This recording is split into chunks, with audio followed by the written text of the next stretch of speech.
আসসালামু আলাইকুম ওরহমতুল্লাহি বারাকাতুহু। আজকে বহুদিন পরে আমি বাইরে বের হলাম হাঁটতে। বহুদিন পর। বাইরে ঠান্ডা বাতাস, মেঘলা আকাশ, দেখুন বৃষ্টি হবে। আজকে হচ্ছে সানডে, এখানে আজকে হচ্ছে ইস্টার সানডে। ওই গাছগুলোতে ছোট ছোট কুড়ি এসেছে।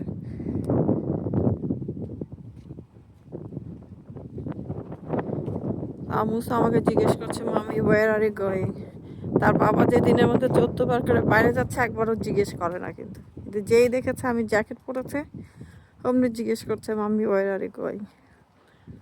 আমরাও ছোটোবেলা আম্মা যদি একটু মাথা আঁচড়াতে বসতো তখন জিজ্ঞেস করতো যে আম্মা কোথায় যাবে। তো এ হচ্ছে নারীদের অবস্থা, অর্থাৎ বাচ্চারা ধরে নেয় যে মা হচ্ছে ঘরের মধ্যে 24 ঘন্টা থাকবে, কাজ করবে, রান্না করবে, খাবার দিবে, গুছাবে, এই তার কাজ, তার আর কোনো কাজ নেই। খুব ঠান্ডা বাতাস,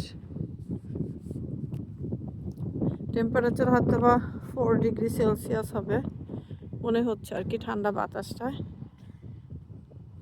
3 থেকে 4 ডিগ্রি হবে। কালকে অবশ্য ওয়েদার খুবই ভালো ছিল, 18 ডিগ্রি ছিল কালকে। আমার হাজব্যান্ডকে বলেছিলাম যে একটু বাইরে যাই চলো, কিন্তু এই লোক বলল যে আমার সাথে সে যাবে না। তা আমি ওকে বললাম যে এক কাজ করো, তাহলে আমার সাথে তোমার বন্ধু ভাই দুজনকে নিয়ে নাও, আমিও যাই ওরাও যাক। তার বন্ধু থাকে হচ্ছে নিউ ইয়র্ক সিটি লং আইল্যান্ডে, আর ভাই থাকে বাংলাদেশে।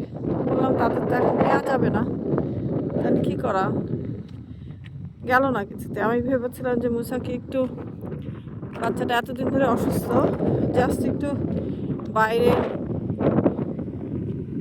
কালকে এত সুন্দর আবহাওয়া, সে একটু পার্কে নিয়ে যেতাম আর কি, আর কিছু না। পরে আমি একা ওকে এমনি হাঁটতে, ও ঘরের পিছনের যে পার্ক না ঠিক প্লেগ্রাউন্ড আর কি, তা আমি ওখানে ওকে কিছুক্ষণ সময় দিলাম।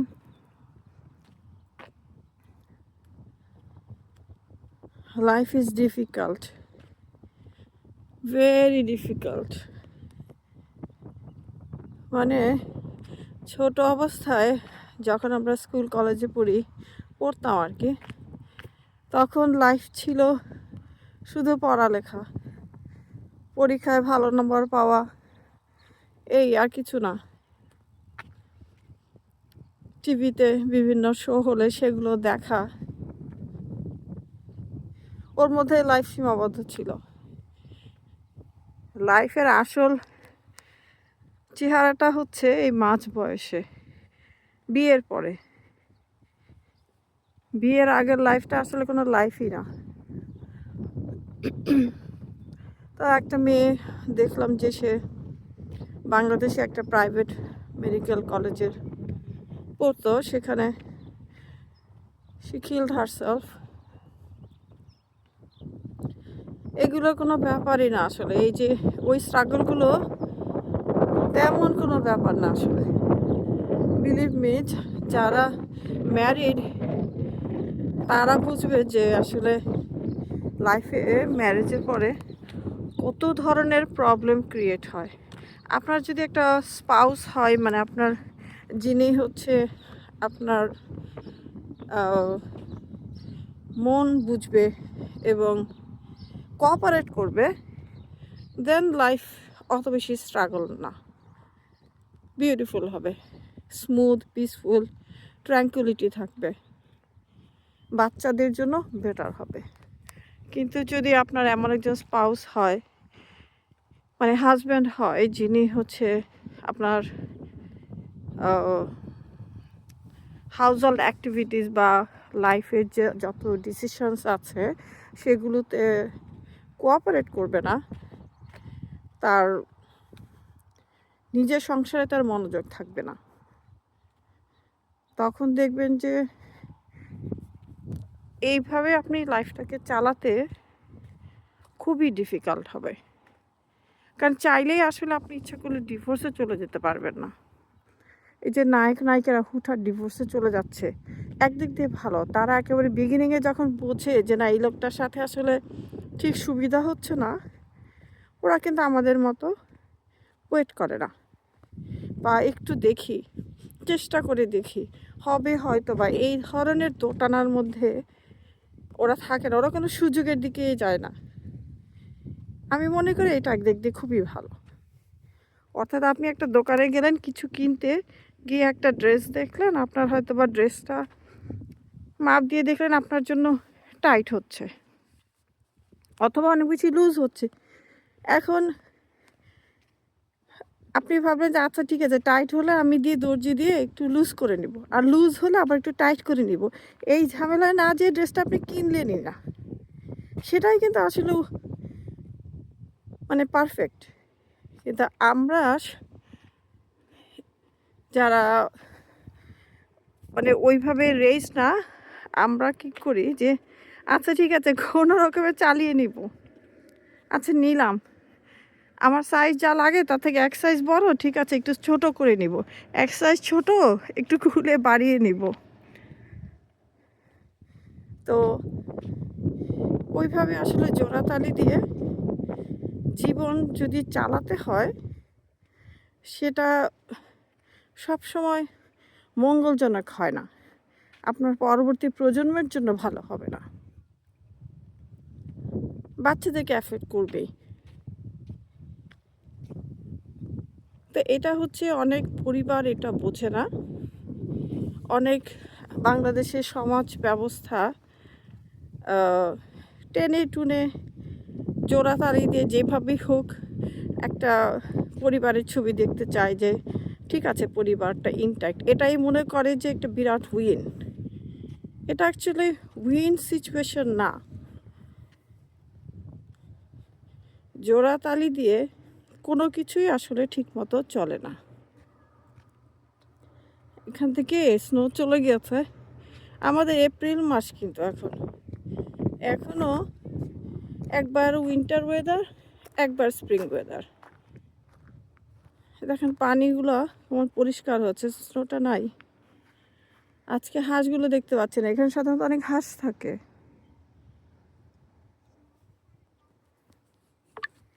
তো যেটা বলছিলাম, হাই, তো এই যে নায়ক নায়িকাদের ওই ব্যাপারটা আমার কাছে ভালোই লাগে, যে তারা খুব তড়িৎ গতিতে ডিসিশন নিয়ে ফেলে। ঝামেলা করলো তো যাও জীবন থেকে আউট।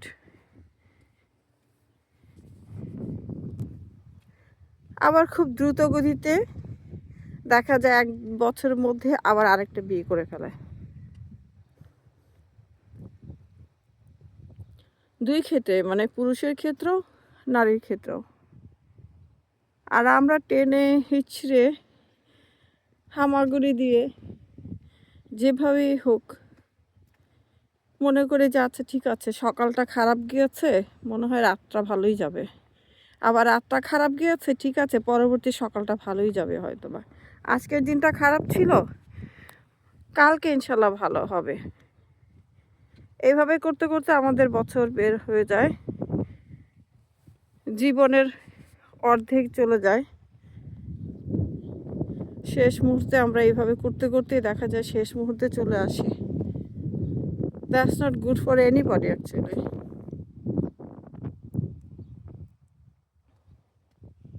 সমাজ ব্যবস্থা পাল্টাতে হবে, বাচ্চাদেরকে এই ইতিহাস, বাংলা, কবিতা এইসব না পড়িয়ে একটা সাবজেক্ট অবশ্যই থাকা উচিত, যেটাতে তারা লাইফের স্ট্রাগলগুলো সম্বন্ধে জানবে, এবং কোনো একটা স্ট্রাগলে পড়লে সেটা কিভাবে হ্যান্ডেল করবে সেটা শেখানো হবে।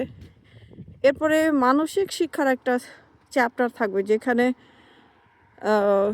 কোনো একটা ঝামেলায় পড়লে যে সমাধান,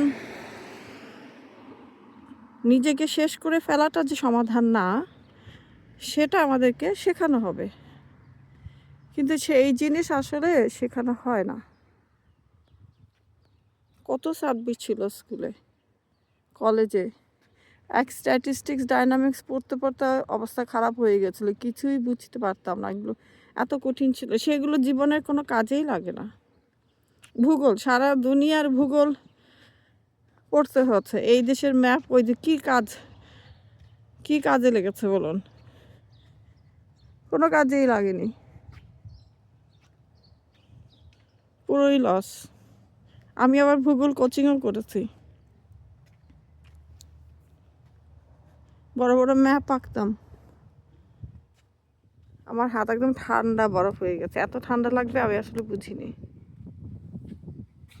এই পুরা সময়টা স্কুল ব্রেক ছিল, কালকে থেকে আবার স্কুল শুরু। আমার ছেলে ছোটটা ভ্যা করে কাঁদছে, তাকে বারবার কেন ব্রেড খেতে দিচ্ছি। সে কোনো রকমই ভাত মাছ মাংস এগুলো খাবে না, কিন্তু তাকে তো আমার ব্রেড দেওয়া ছাড়া অন্য কোনো অপশন নাই। এখনও এগুলো ফিক্স করেনি, এই জায়গায় চেয়ার টেবিল এগুলো ঠিক করবে, বসার জায়গা একটু আছে অবশ্য, তো এটা ক্লিন না মনে হয়। গাছগুলোতে ফুল আসবে, এখনও আসেনি। এইরকম হাওয়া থাকলে, এরকম আবহাওয়া যদি এরকম থাকে, ফুল আসতে দেরি হবে। অন্য সময় না একটু একটু হচ্ছে, এই যে এখানে একটু। কিরে, তুই আমাকে দেখে ঘেউ ঘেউ করছিস কেন? দেখেন কত দূর থেকে আমাকে দেখে সে একটা ঘেউ ঘেউ করে দিচ্ছে, মানে মাথায় কাপড় দেওয়া দেখলে তারও বিরক্তি লাগে। হাই, এরা মাথায় কাপড় দেওয়া কাউকে দেখলে এরকম চিৎকার করতে থাকে, ধরে নয় যে এরা অন্য জাতি। এসব কিছুতে আস্তে আস্তে ফুল আসবে ইনশাল্লাহ।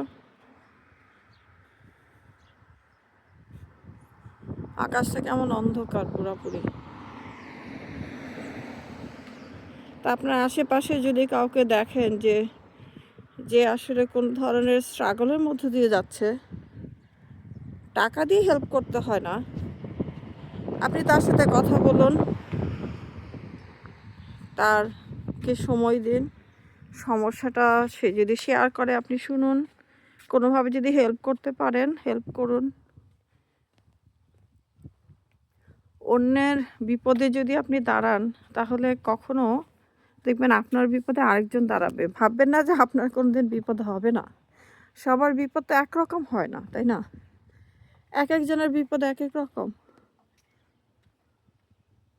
হুটহাট করে কিন্তু লাইফে বিপদ আসে, হয়তো আপনার লাইফ একেবারেই ছবির মতন, সিনেমার মতন, কোনো সমস্যা নাই, কিন্তু এই কাভি খুশি কাভি গামের মতো এনি টাইম লাইফে ট্রাবল তৈরি হতে পারে, একটা সিচুয়েশন ক্রিয়েট হতে পারে। শঙ্কর একটা বই ছিল, একদিন হঠাৎ বই, সে একদিন হঠাৎ বইটাতে বলা আছে যে একদিন হঠাৎ যে মানুষের জীবনে একটি সমস্যা আসে, সেটার জন্য আমরা কোনো আগে থেকে প্রস্তুতি নেই না, নেওয়া উচিত। সবাই ভালো থাকবেন, দোয়া করবেন আমার জন্য। আল্লাহ হাফেজ।